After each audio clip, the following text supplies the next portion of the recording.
જય શ્રી કૃષ્ણ, જય માતાજી, હર હર મહાદેવ,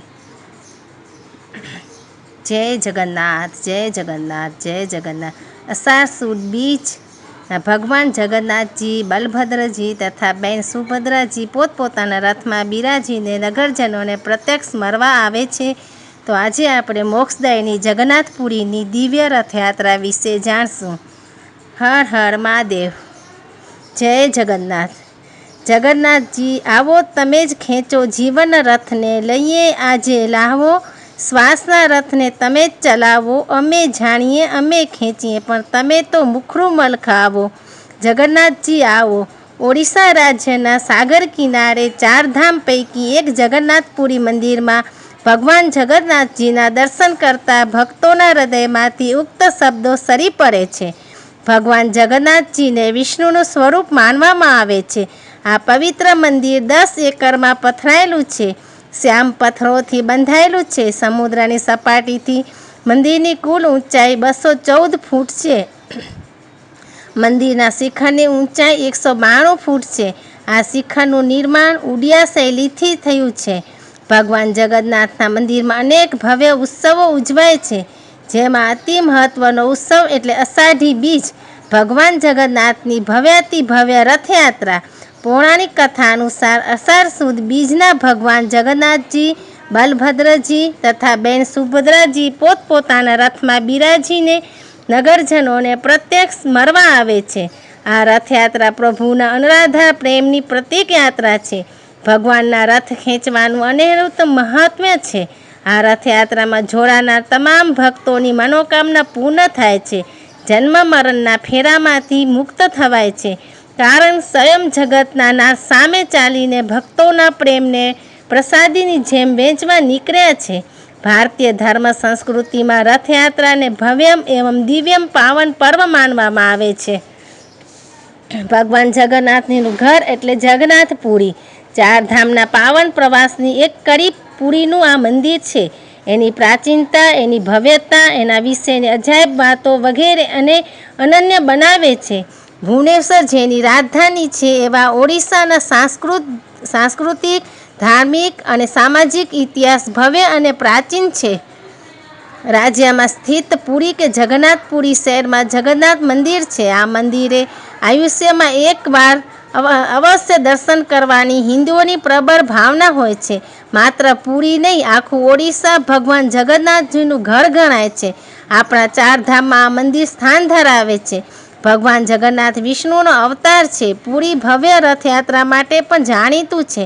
રથયાત્રામાં ભગવાન જગન્નાથ સહિત મંદિરમાં બિરાજમાન દેવતાઓને વિશાળ રથમાં શેરીઓમાં ફેરવવામાં આવે છે। પુરી સુંદર દરિયાકાંઠા માટે પણ પ્રસિદ્ધ છે। સેન્ડ આર્ટ એટલે કે દરિયા કિનારાની રેતીથી એકથી ચડિયાતા શિલ્પો અને આકૃતિઓ સર્જવા માટે ત્યાંના કલાકાર સુદર્શન પટનાયક વિખ્યાત છે। જગન્નાથ મંદિર અને દરિયા કિનારા વચ્ચે 5 કિલોમીટરનું અંતર છે। એકાદ દિવસના પ્રવાસમાં ત્યાં ભગવાનના દર્શન કરવા સાથે દરિયા કિનારે આંટો પણ મારી શકાય છે। જગન્નાથ મંદિર વિશે આપણે હવે જાણીએ। 12મી સદીમાં રાજા અનંતવર્મન દેવે આ ભવ્ય મંદિરનું નિર્માણ કરાવ્યું હતું।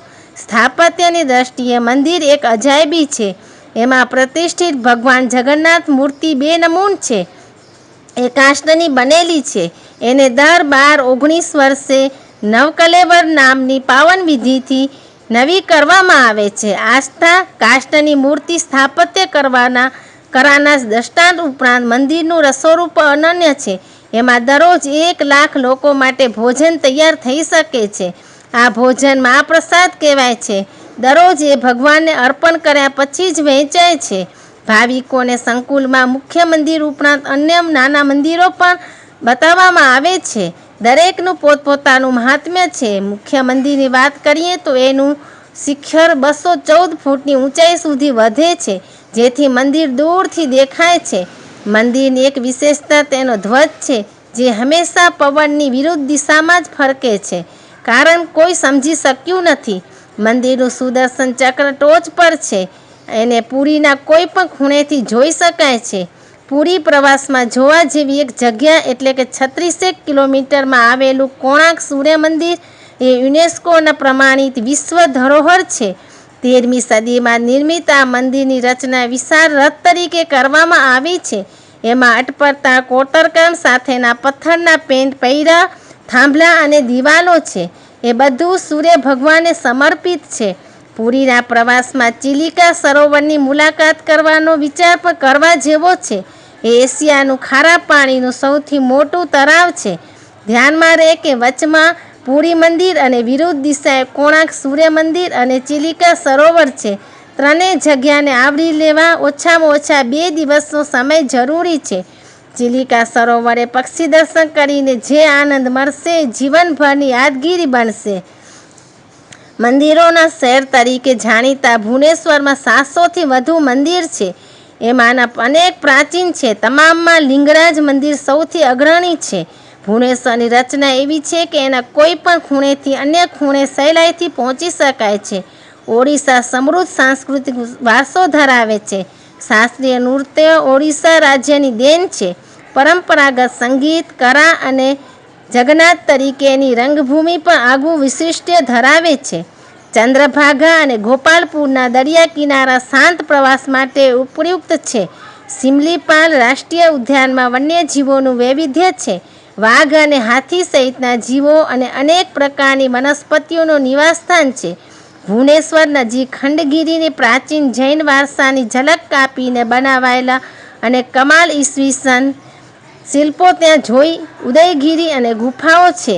એ રાજ્યના જૈન વારસાની ઝલક પણ આપે છે. પથ્થર કાપીને બનાવેલા આશ્રયસ્થાનો અને કમાલ કોતરકામવાળા ઈસવીસન પૂર્વની પ્રથમ સદીના શિલ્પો ત્યાં જોઈ શકાય છે. આમ જગન્નાથ મંદિર એક અજાયબી છે. જય જગન્નાથ, જય જગન્નાથ, હર હર મહાદેવ.